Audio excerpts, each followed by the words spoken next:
Skyrim is a game about words.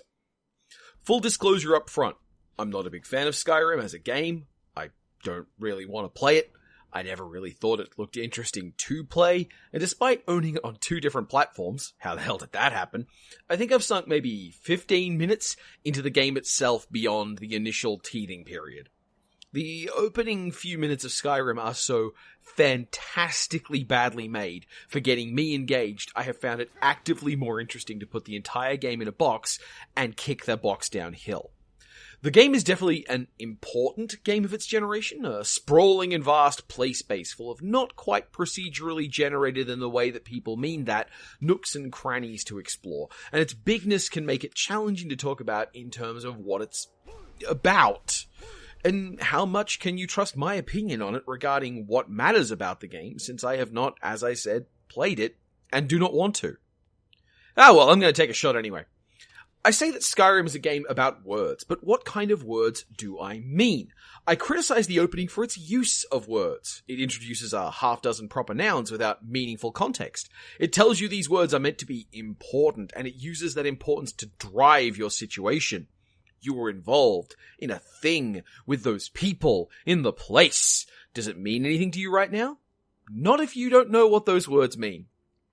Then you learn the meaning of those words and you're accused of treason, of having the wrong allegiance in a war, a crime that is itself imbued with power because of the weight we put on that word. Then you make your way out, are bestowed with an important name, another important word that you are given in another language, and begin the task of acquiring other words, the words of the dragon's speech, all in a quest to find the words that let you fight the dragon god that represents the end of the world. Alduin, that aforesaid dragon god, even criticizes you for daring to use those words, that you are not worthy of them because you do not understand the words you use. Skyrim is a game that was, when it first launched, proud of the sheer volume of writing involved in it. It is full of books, and those books aren't just little tokens with summaries, but actual objects with text in them. Text you can read, or more likely, not read. Some books give you power. Some books give you unique insights into things. Some books give you backstories and lore and names, and central to all of it is that for all the shouting and stabbing, in the end, what makes this game matter is words. Word 1. Shibboleth. This is a word that's really well known to people who took notes during sermons, a beloved term amongst the actually doctrinal Christian. The story around them is that at one point the tribes of Israel had to identify groups of people based on where they grew up for reasons that were definitely about spies and not at all about racism, and so they asked them to pronounce the word Shibboleth. The idea was that only people in the in-group could pronounce it right, and lords, there's a lot of uncomfortable things bound up in that story. Since then, the term shibboleth became part of the Christian lexicon to refer to an incontrovertible sign of who someone really is that they can't help but show you. Shibboleths are things invoked often by the kinds of Christians who just mysteriously have very firm, very negative opinions on borders and immigration. There's a similar idea that was popular in England during World War II, where native German speakers had difficulty pronouncing the English word squirrel. How true that idea is isn't something I can speak to, but it's the same idea. There's a third, much more concrete version of this. There's this Vietnamese name, a very common one that we romanize as Nguyen. Now, I can't pronounce that correctly. I've tried a lot, but it's very hard to even tell what I'm getting right or wrong. There is a foundational component of the way my brain handles words, the way I've been trained, that lacks the tools for this word. The idea under all these is the same. The way you relate to the language you use is part of who you are. Or rather, simpler, there are words that show who you are. Word 2. Legomenon. It's not a word that explains itself, but the word Legomenon is a word we use to refer to rarely used words. Specifically, the word is used in the terms tetrarchus Legomenon, a word used only 4 times in a body of text, tris Legomenon, a word used 3 times, dis Legomenon twice, and hapax Legomenon once. I learned of hapax Legomenon from the Bible in the story of Shamgar, son of Anath. Fans of my work, are those real? may know that I wrote a short story about this character, about how stories that are told differ from the stories that are lived. In the Bible, the story of Shamgar is barely 2 full verses. It just mentions that Shamgar killed a lot of people and he did it with an ox goad. The word used in the Bible for an ox goad is literally the only time that word shows up, which for a book so full of pastoral stuff is a bit weird. Now, it's possible it's just a slang term or a unique version of a story or a loanword or whatever.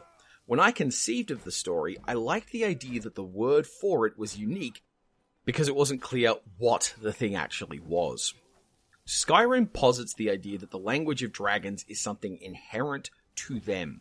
The dragons just naturally use this language full of power, and that for everyone else it is something they have to try and learn. You learn those words by finding word walls, specific locations, then you activate those words with dragon souls. These words are not redundant either. You will find each one of these words once. Then, each word will change you. This is something language does to you, and often in ways we don't think of as having happened at all. You might not have known the term Hapax Legomenon before just now, and you might not think you've changed much.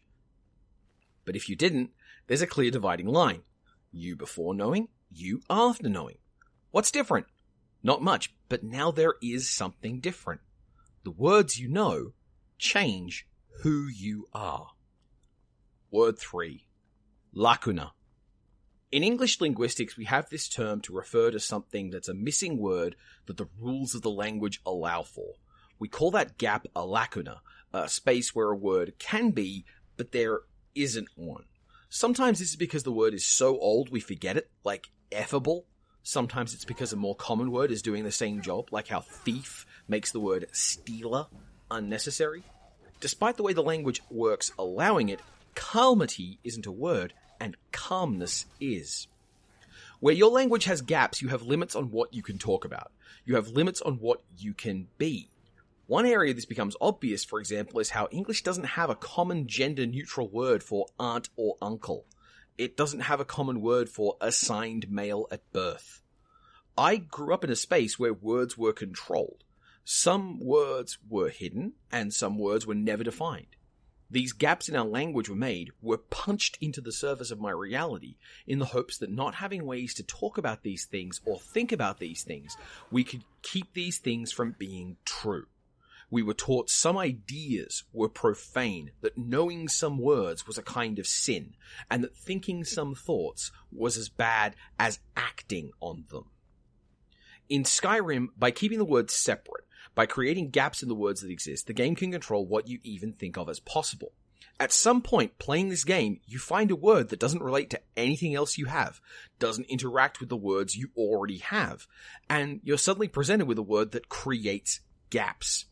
So, words can tell you who you are, words can change who you are, and words show you where words could be. Skyrim is a game that cares about words. It's full of words. It tells you stories about words, and it changes you through words. That's a strong idea, a good soul for a game to have. And I say that as someone who had to learn a lot of new words that help me shape who I am and what I wanted to be. I may not like Skyrim, and I may think it's overwrought, indulgent nonsense that flatters its own self-important, tedious lore, but I can certainly recognize how important it is to spend your life seeking the words that let you choose who you are.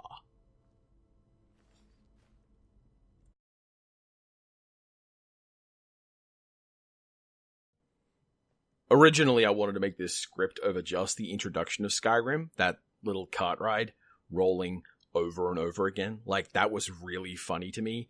Just the idea of this entire script playing out over a smooth loop of that opening minute or so where the game is just trying to say, hey, you should definitely care about this lore stuff that we've given you literally no reason to know anything about yet. Yeah! But it was super hard to try and make that happen with my limited tools. Just know that if someone out there has made a mod for Skyrim that makes that opening drive take a day, I would have really been able to use that.